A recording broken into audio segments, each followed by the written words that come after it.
আসসালামু আলাইকুম। মাননীয় এমপি, আপনি গোড়াইপিয়া সংলগ্ন নদী ভাঙন রোধ করার জন্য আপনি আসছিলেন।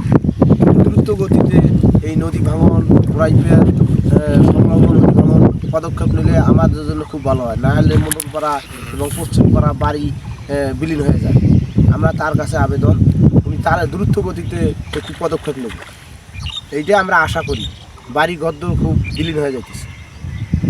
টেন্ডার দিয়ে ওই দ্রুত কিছু বস্তার ব্যবস্থা করতেছে আর কি। এটা বলনাল একটা নোটিশ দিচ্ছি। হ্যাঁ, সে নোটিশটা হলো যে বিশ্বে যে উন্নত দেশগুলো আছে তাদের যদি কারো বাড়ি নদীতে ভেঙে যায় তখন তাদেরকে সরকার টাকা দেয়, গ্রান্ট দেয়, কিন্তু আমাদের দেশে এই সিস্টেমটা নাই। তো এই জন্য হয় কি, নদী ভাঙে কিন্তু সরকারের টনক নাই, কারণ সরকারের তো লস নাই। এমন যদি হইতো যে নদীটা ভাঙতেছে সরকারকে 5 লাখ টাকা দিতে হবে, তাহলে কিন্তু সরকার নড়েচড়ে বসতো, তাই না? তো এই ধরনের একটা পার্লামেন্টে আমি একটা নোটিশ দিচ্ছি আর কি। থেতরাই, আমাদের সাহেবের আলগা, বেগমগঞ্জ, হাতিয়া, প্রত্যেক ইউনিয়নের একজনের করে নাম দিয়ে নোটিশ দেবো এবং তাদের নামটা পার্লামেন্টে লেখা থাকবে। সো এইটা কম্পেনসেশনের একটা স্কিমের জন্য আমি একটা নোটিশ দিচ্ছি ইনশাল্লাহ।